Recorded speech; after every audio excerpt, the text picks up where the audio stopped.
What's going on, everyone? Welcome back. Patrick here, and in this video what we're going to talk about is the graphing process for transformations. So we're still on transformations of functions, and so far what we've covered up until this point is we can have some kind of parent function, f of x, and we went over some general parent functions already, like x squared, for example, or absolute value x, or square root of x, or 1 over x, etc., etc. This can be any function really, though. However, you will be running into these general parent functions a lot. And so we take any parent function, f of x, and then we transform it. And we're going to have a transformed function, which is going to be in the format a f of k bracket x minus d plus c. And so we introduced a bunch of transformation values, a, k, d, and c, and we went over each of them separately and described what kind of transformations they tell us about the function. So like the value of a, for example, is a vertical stretch and compression, or if it's negative, it's a reflection in the x-axis. Or the c value tells us the vertical translation, how much the function has been shifted up or down. Well, now what we're going to be doing in the next couple of videos is combining all of the transformations. Before we were looking at them separately, now we're going to be combining them. So it's going to be a little bit more complex, but it's actually not too bad. Basically what we got to do is any point, any coordinate on the parent function, what we're going to be doing is we're going to be taking that coordinate and then transforming it to this transform function.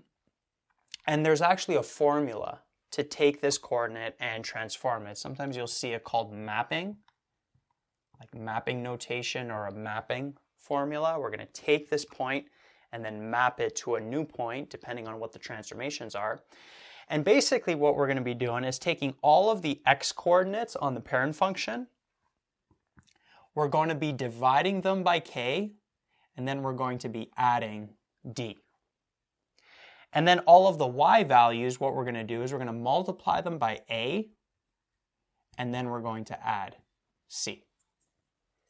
So you'll probably see this formula come up in your course here. It's basically the mapping formula, how to take a coordinate on a parent function and then transform it depending on what the transformation values are. So one more time, we're taking all the x values, dividing them by k, adding d, taking all the y values, multiplying them by a, and then adding c. Don't worry too much about making sense of this formula. Unfortunately, this is something that you'll probably just have to memorize, and once you start doing a bunch of questions, the formula will be like the back of your hand. But I usually don't recommend memorizing things in math. I recommend more so understanding, but this formula here, I wouldn't recommend digging too much into it. I would just recommend remembering it, all the x values dividing by k, adding d, all the y values multiplying by a, adding c. So let's show how all this works through an example. So we got a graph y equals negative the square root of 2 bracket x minus 4 plus 5. So we're going to be graphing this function. Notice it has a lot of transformations in it, a lot of transformations combined, and we're going to graph it through this mapping formula that I introduced. Now, the first step, let's write a couple of steps here. First step with something like this is you want to figure out what is the parent function. Right? And notice in this case, the parent function that we're going to work with is y equals the square root of x. Notice that we have this square root over here. Right? So we're taking this function, the square root of x, and then we are transforming it. Now, the next step, after you know the parent function, is you want to state what the transformation values are. And more specifically, what are the transformation values? Well, the a, k, d, and c values. Okay, so notice that, first off, let's bring back that general format. We got AF of kx minus d plus c. Notice in this case, the parent function is the square root of x. So if we take this and put it through these transformations, notice if f of x is the square root of x, then f of all of this is going to go for this x. That's going to go under the square root. The a is going to be on the outside to the left, and then the plus c is going to be on the outside to the right. So what we'll have, just in general, if we follow this general format for this specific parent function, it'll be a, the square root of k bracket x minus d plus c, like that. And so from here, what you want to do is compare this and that, and then you can figure out what those transformation values are. So what's the a value going to be? Well, notice that there's like a -1 in front here. So the a value in this case is -1. What's the k value going to be? The k value is this 2. The d value is 4. Okay, notice that it's x minus d, x minus 4. So we're subtracting the d value, and that is subtracting 4. So the d value is +4. It's always going to be the opposite sign of what that is. I've mentioned that in the video when we talked about the transformations with the d value. And then we got the c value at the end, which is +5. One thing I actually want to mention as well, and this is going to come up in future examples, is that this also could have been written as 2x minus 8 under the square root if we expanded this. And if it was written like that, notice it has to be in this format where that k is factored out so that x is by itself. Notice here that x is not by itself. It has this 2 attached. So what we would have to do with this is we would have to factor out that 2. And then we'd have x minus 4. And that's important to do because if you don't do that, then you're going to think the d value is 8. But it's not really 8. It's actually 4 because you got to factor out that k value. And most of the examples that I'm going to do in the future videos, we're going to have to do this step here, just so you could get comfortable in recognizing when you have to do it, because a lot of times students will forget to do that, and then that corresponding d value will be wrong, which is going to screw up the final graph. All right, so those are the transformation values. Next, what you want to do is you want to make a table for the transformed function. Now, how do we make a table for the transformed function when we have all these transformations combined? Well, the answer is we're going to be using the mapping formula. So what you want to do here for number 3 is you first want to create a table for the parent function that you're working with. And remember, the square root of x, we did a video on that, and the table that I used for that was 0, 1, 4, and 9. Basically, I picked x values where when we square root it, it's going to give us a nice smooth number. So the square root of 0 is 0, square root of 1 is 1, square root of 4 is 2, square root of 9 is 3. Right, so that's the first sort of sub-step in number 3. We could write some sub-steps here. So first we would make a parent table, which we're doing over here. And then what we want to do is we want to take all of these values and put them through this formula over here. And so notice that we're taking all the x values, dividing them by k. What's the k value in our case? In this case, it is 2. So all the x values we're going to divide by 2, and then we're going to add the d value, which is 4. And then all of the y values we're going to multiply by a. The a value in this case is -1, so it's like -y. And then we're going to add the c value, which in this case is 5. So once we have the parent table, what we want to do is take these points and then map them.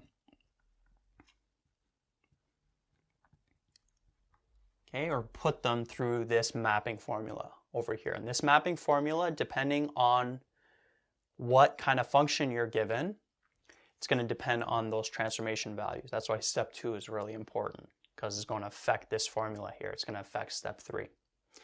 And so now all we do is we take all the x values on the parent table, put them through this formula, all the y values, put them through this formula. So starting with this x value is 0, 0 divided by 2 is 0, plus 4 is 4.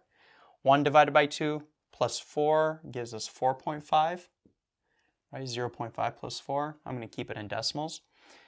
4 divided by 2 is 2, plus 4 gives us 6. And then 9 divided by 2 is 4.5 plus 4 gives us 8.5. And then what we want to do, take all the y values, put them through this formula. So 0 multiplied by, there's like a negative 1 here. 0 times negative 1 is 0, plus 5 gives us 5. 1 times negative 1 is negative 1 plus 5 gives us 4. 2 times negative 1, negative 2 plus 5 gives us 3. And then 3 times negative 1 plus 5 gives us 2. Like that. And so this here actually represents the table for the transform function. And so all that's left to do now, step 4, is just graph. Graph these corresponding points that we got. These points here are the x and y values for this function here. And you can actually test it. So we can plug in some of these x values. Let's plug in 6 for x. Notice we'll have 6 minus 4, which is 2, times 2 is 4. Square root of 4 is 2, times negative 1 is negative 2, plus 5 is 3. Or if we plug in 8.5, 8.5 minus 4 is 4.5, times 2 gives us 9, square root of 9 is 3, times negative 1 is negative 3, plus 5 gives us 2. So these points should always correspond with the function that you're given. It's actually a nice way to quickly check if your table that you got is correct, right? But if you got the correct transformation values, use the correct formula, then it should be all good. Now, one more thing I want to mention is that the type of point on the parent function, whatever point you transform that to, it's going to be that type of point on the transform function. So notice this 0 and 0. Remember, square root of x, how does it look? It looks something like this. And notice that the function is kind of starting at this 0 and 0. So we could even call it maybe like the vertex of the square root function. Usually a vertex is describing the parabola x squared. But let's just say this 0 and 0 is the vertex of the square root function. Well, this 0 and 0, it transformed to this point, 4 and 5. And so what that means is that 4 and 5 is going to be the starting point or the vertex of this square root function here. And sometimes if you don't notice this and you just kind of graph these points, the transformations can get pretty complex. Like we could be taking this, shifting it left and right, up and down. We could be flipping it, reflecting it in both axes, stretching it, compressing it. So sometimes this can get transformed in a massive way, and then it's kind of hard to tell like where is the vertex, where are we supposed to start from, where are we supposed to connect from. But if you notice, we're starting the function here at 0 and 0, so whatever that maps to, that's going to be the starting point for this function here. So the type of point will always correspond smoothly, and it really helps with like if we're going to be graphing a parabola. That vertex in the parent table is going to transform to the vertex of the transform function, or when we're dealing with absolute value, that vertex right there, it's going to transform to the vertex, right? So just that type of point, quote unquote, also transforms respectively, depending on what coordinate you're at in the parent table. Okay, so what we got to do is just graph this, and to graph it, I will, let's just do it over here actually. So what do we got here? All the x values are positive, so you know what? Let's start something like this. So we'll have 1, 2, 3, 4, 5, 6, 7, 8, 9. and then we got 1, 2, 3, 4, 5. That'll be enough to graph all these, because notice all the x values are positive, all the y values are positive. It's not always going to happen like that, but the fact that it did, I just adjusted my graph here so I could fit the most detail. So we got 4 and 5, so we got 1, 2, 3, 4, and 5, that's going to be up here. And then we got 4.5 and 4, so 4.5 is like here, 4 is going to be like down here. And we got 6 and 3, 1, 2, 3, 4, 5, 6, and 3. That's like, sorry, yeah, right here. And then we got 8.5 and 2. So 8.5 and 2, that's going to be like over here. Right? And notice we're starting at 4 and 5. And so the function's going to look like this. Actually, this is a good example of if we didn't know where we were starting, we were just kind of given these points and plotted them. Notice that we can maybe even go from here and up, which is very possible for that parent function if it underwent some kind of transformation for it to start here and be going up. And so again, that's why it's important to know that that 0 and 0 transformed to 4 and 5, so we know we have to start from here. Okay, and then that arrow is going to be on this end, not on this end here. So it's a good example of why knowing that type of point is good information. And so that there ends up being the graph for this. If you take this, plug it into Desmos, you should get a very similar graph to this one right here. Not a very similar one, the exact same one, just it'll be nicer to scale. Now, a couple of things I want to mention is sometimes they'll ask you what the transformations are, not the transformation values, but the actual transformations, which are based on the transformation values. So I'm going to erase this over here. So we got an a value -1, a k value of 2, and then a d value of 4. So notice that an a value of -1, if you remember from that video, what does that tell us? There's just a reflection in the x-axis. A k value of 2, there's a horizontal compression by 1 over 2. Remember the k values, we always flip when we're describing them. A d value of +4 means that we shift 4 to the right. And then a c value of 5 means we shift 5 up. And notice that we can kind of go through these transformations from the parent function. Remember the parent function, it 4 and 2, it looks like this, right? Just roughly. Notice that we can go through each of these one by one. So if we reflect the parent function in the x-axis, it's going to look like that. It's going to be pointing this way now. We horizontally compress it. So horizontally compress it means it's going to be pointing more down like that, right? We took this, horizontally compressed it to get this. Then we're going to take this, we're going to shift it by 4 to the right. So this point, let's shift 4 to the right. 1, 2, 3, 4. So now it's going to look like that. And then we shift it 5 up. 1, 2, 3, 4, 5. We end up here, and then we end up with this function, right? So that's another good way to check whether you took your parent function. You could apply these transformations. You don't have to exactly go through it, but just roughly, and then see, are you getting that same similar shape? So that's a nice way to test whether you're doing it right. Another thing they may ask for is once you have your transform function, what's the domain and range of it? So notice that the domain, in this case, all the x values, the x values could be anything, they just have to be greater than or equal to 4. Right? This is at 4 over here, all the x values greater than or equal to 4. Sorry, ignore this parent function. Or we could show it as 4 to infinity. Notice it's inclusive of 4.